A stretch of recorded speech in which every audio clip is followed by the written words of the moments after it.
I want to welcome in our White House correspondent, Emerald Robinson, as we break into panels right now. We've got senior contributor for The Federalist, Benjamin Weingarten, back with us this morning, and former Trump staff advisor and Newsmax contributor, Andrew Giuliani is with us. And Stacey Washington from Stacey on the right, back with us as well. Stacey, nice to see you.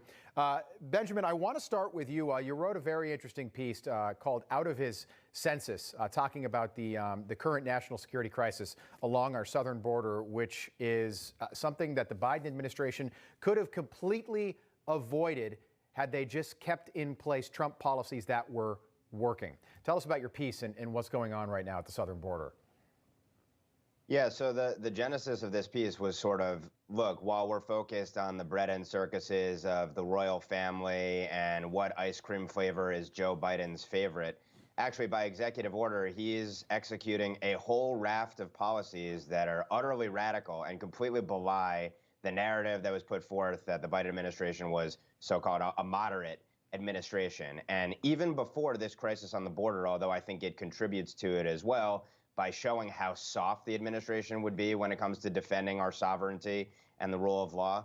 As I noted, one of the first executive orders that he put forth was revoking a Trump administration policy which called for the federal government to count illegal aliens and then use those counts to exclude those illegal aliens from our census count. And as I noted in a prior segment, the census is imperative. A lot of people don't know about this, but it's used, those total population figures, which include illegal aliens typically until the Trump administration stepped in, are used to determine the apportionment of House seats and how hundreds of billions of federal dollars are doled out each year. So by dint of having millions of illegal aliens in this country, that actually impacts political power, how many members of the House your state has and how much money goes back to your district. The Biden administration, with a stroke of a pen, said we are going to go back to the old policy of counting illegal aliens in the census, which incentivizes sanctuary city policies if you have a state where you want to have more representatives as a consequence of illegal immigration, and leads to a whole list of disasters for the American people. Well, it continues on. Here's Roberta Jacobson. She was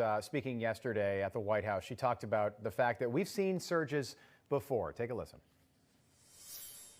We've seen surges before. Surges tend to respond to hope. And there was a significant hope for a more humane policy after 4 years of, pent-up demand. So I don't know whether I would call that a coincidence, but I certainly think that the idea that a more humane policy would be in place may have driven people to make that decision. Emerald, I laughed when I was watching this yesterday, and I know that you're down there in D.C. and you're privy to a lot of these briefings.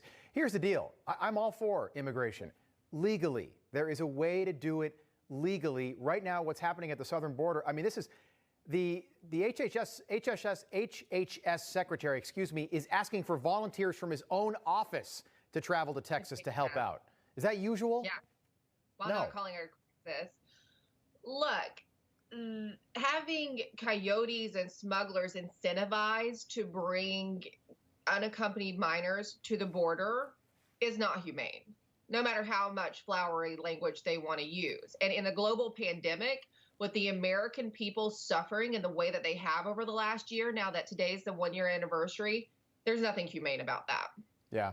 Stacey, the CEO of Greyhound, and I thought this made perfect sense. The CEO of Greyhound reached out to Alejandro Mayorkas and said, listen, we've got buses, hundreds of buses that depart different terminals along the Texas-Mexico border that go all over the country. He said, I just want to make sure that I can let our drivers know, but also other passengers, that no one that gets on board that is an illegal immigrant is going to be coronavirus positive.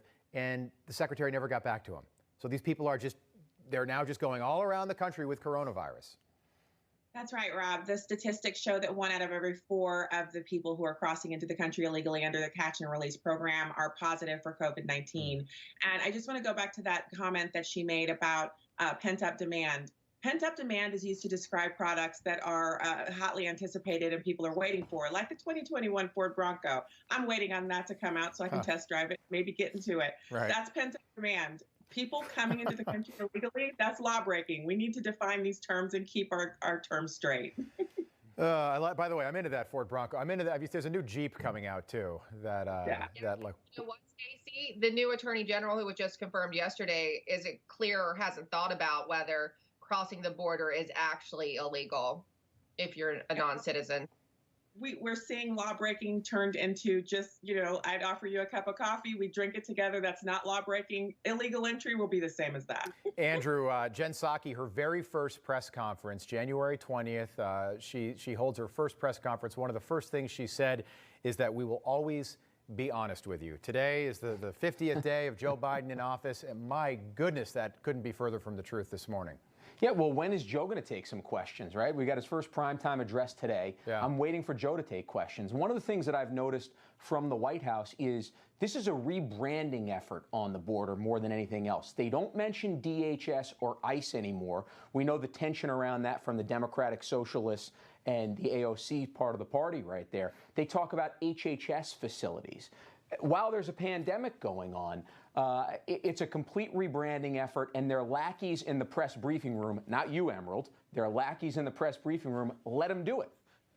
I'm glad you cleared that up. You know what? They've actually been a little bit tougher on this immigration issue than they've been on anything, or the southern border than they've been on anything so far. And it's still by no means what the standards should be for the press briefing room, but it's a slight improvement. Yeah, and what's a little tougher? I just want to know what's a little tougher, because for some reason in 4 years, I don't remember President Trump or Kayleigh or Sean Spicer getting asked about ice cream or milkshakes. So what's a little tougher?